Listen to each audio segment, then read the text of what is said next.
Hi everyone.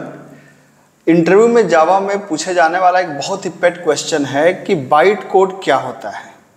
ठीक है, byte code क्या होता है, तो आप बताइए कि बाइट कोड क्या होता है। आप सोच के आंसर दीजिए मुझे कि बाइट कोड क्या होता है। ठीक है, इसमें समस्या ये होती है कि बाइट कोड ज़्यादातर बच्चे या तो जानते नहीं होते हैं, अगर जानते होते हैं तो सिर्फ एक शब्द उनको पता होता है कि बाइट कोड को बोलते हैं इंटरमीडिएट कोड। ठीक है, तो बाइट कोड को ज़्यादातर बच्चे कहते हैं कि बाइट कोड मतलब इंटरमीडिएट कोड। तो अब ये समझ में आता नहीं है कि इंटरमीडिएट कोड का मतलब क्या है, किस चीज़ को हम बोल रहे हैं इंटरमीडिएट कोड और इसका टेक्निकल मतलब क्या है। ठीक है, तो बाइट कोड को समझाने के लिए मैं आपको एक एग्जांपल से इस चीज़ को समझाना चाहूँगा। जैसे मान लीजिए कि हम 3 दोस्त हैं। ठीक है, मान लीजिए कि मैं हूँ धनंजय शर्मा, डॉक्टर विजय द्विवेदी सर और डॉक्टर आशुतोष जी, हम लोग 3 दोस्त हैं और हम लोग अपने एक दोस्त के घर जाते हैं। मान लीजिए वो दोस्त हैं डॉक्टर प्रशांत सोनी सर। ठीक है, तो प्रशांत सोनी सर के घर हम तीनों लोग पहुंच गए और अब जब हम लोग सोनी सर के घर पहुंच गए तो सोनी सर ने औपचारिकतावश चाय बनवाई। ठीक है, और चाय बनाने के बाद उन्होंने क्या किया कि चाय बना करके उन्होंने सर्व कर दिया सामने। अब जैसे ही चाय हम लोग के सामने रख दी गई वैसे ही तमाशा चालू हुआ। क्या तमाशा चालू हुआ? तमाशा ये चालू हुआ कि द्विवेदी सर ने कहा कि मैं तो कम से कम 2 चम्मच चीनी लूँगा और खूब ढेर सारा दूध, जब तक चाय में ना हो तो कैसी चाय मानी जाएगी। मैंने कहा भाई जैसे भी पिला दो, मुझे कोई दिक्कत नहीं है, किसी भी तरह से चाय पी लूँगा। आशुतोष सर ने कहा कि नहीं, मैं शुगर फ्री चाय पीता हूँ।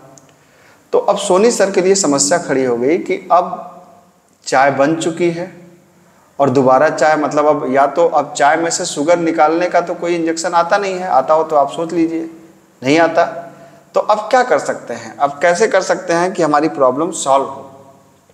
ठीक है, तो किसी तरीके से सोनी सर ने उसको अरेंज किया और हम लोग को दोबारा चाय बना के पिला के किसी तरह भेजा। ठीक है, अब इत्तेफाक से दोबारा हम लोगों ने फिर कहा सोनी सर से कि सोनी सर हम आपके घर आ रहे हैं।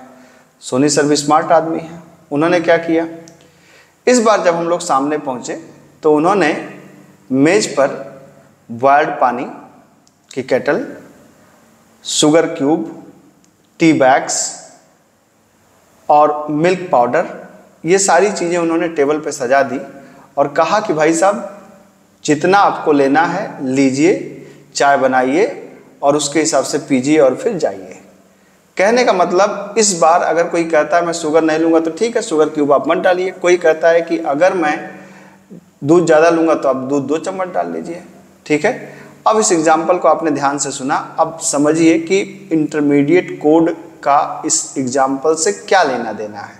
ठीक है, तो अब देखिए, अब थोड़ा इस प्रोग्राम्स को हम लोग देखते हैं, मतलब इस कंसेप्ट को देखते हैं, उसके बाद हम इन दोनों से रिलेट करेंगे। ठीक, तो जावा का एक प्रोग्राम है .java, जब ये कंपाइल किया गया तो इसने बनाया क्लास फाइल। क्लास फाइल मतलब बाइट कोड।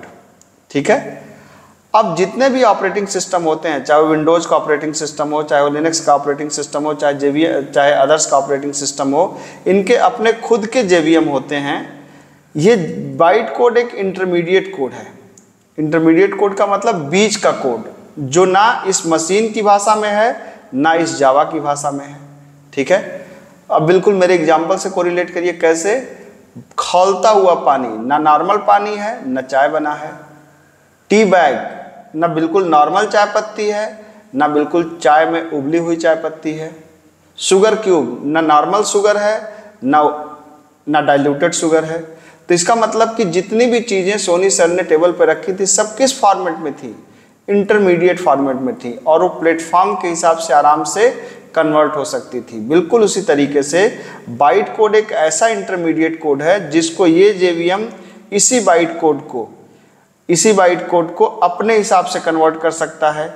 ये लिनक्स का JVM इसी बाइट कोड को अपने हिसाब से कन्वर्ट कर सकता है, और अदर्स मतलब मैक या किसी और ऑपरेटिंग सिस्टम का JVM इसको इसके हिसाब से कन्वर्ट कर सकता है।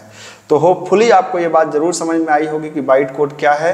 इंटरव्यू में पूछा जाने वाला एक बहुत ही इंपॉर्टेंट सवाल है, इसको ध्यान से पढ़ें और समझें और मेरे एग्जाम्पल से कोरिलेट करें। Thank you so much.